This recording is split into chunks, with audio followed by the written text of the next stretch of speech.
Social মিডিয়ায় জিলাপির সরকারি দাম নিয়ে কথা বলা যে তাইজুলকে নিয়ে হাজারো মানুষ হাসাহাসি করছেন, সেই ভাইরাল তাইজুলের হাসির আড়ালে লুকিয়ে আছে এক নিদারুণ কষ্টের গল্প।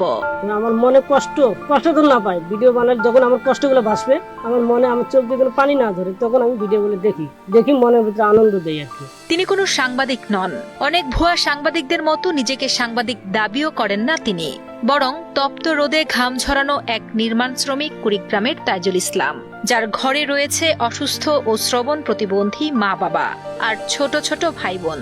এমনকি 8 সদস্যের পরিবারের অভাব দেখে স্ত্রীও চলে গেছেন তাকে ছেড়ে।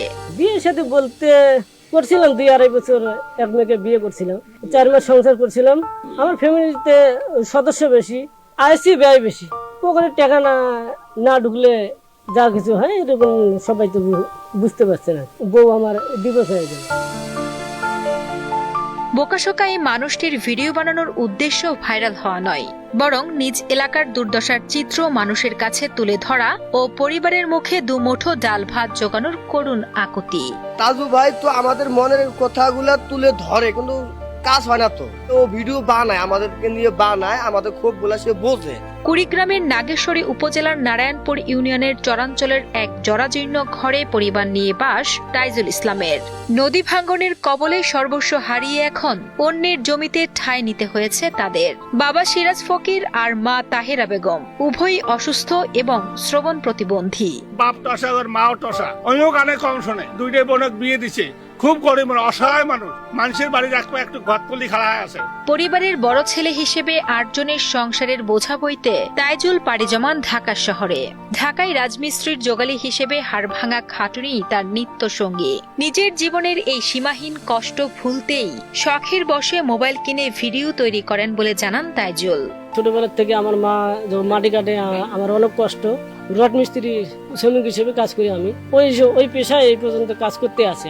একটা মাসে 2500 1000 টাকা 500 টাকা যোগে 1.5 বছর 10,000 টাকা জোগাইছি। আর এদিকে সংসারও চালাচ্ছি, চাল ডালও কিনছি, এইভাবে ফোনটা কিনছি আমি। ফেসবুকে তাজু ভাই 2.0 নামে একটি পেজ আছে তার। সেখানে নিজের কষ্টের পাশাপাশি গ্রামের অবহেলিত চরের বঞ্চনার কথা নিজের মতো করে তুলে ধরেন তিনি।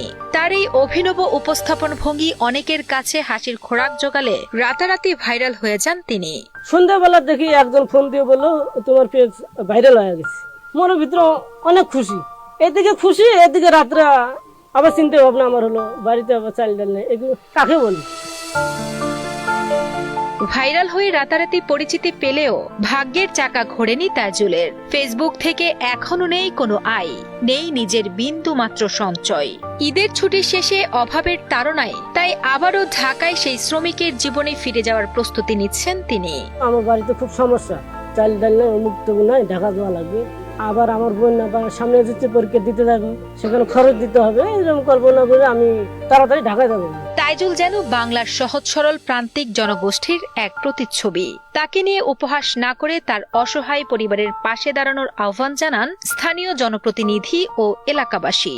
কিছু কিছু মানুষ কিন্তু ট্রোল করতেছে আসলে যে সে সাংবাদিক। ভাই আসলে সে সাংবাদিক না, সে কিন্তু একবারও বলেনি সে সাংবাদিক। সে কিন্তু এলাকাকে নিয়ে ভাবে, কিন্তু সে কারণেই এলাকার সমস্যাগুলো কিন্তু তুলে ধরার চেষ্টা করতেছে। ভাইরাল আছে, এটা তো আমাদের জন্য অনেক সুখবর, কারণ আমাদের এলাকার একজন এইরকম দরিদ্র ছেলে একটা ভাইরাল হবে, এর চেয়ে আনন্দের বিষয় আর কি আছে।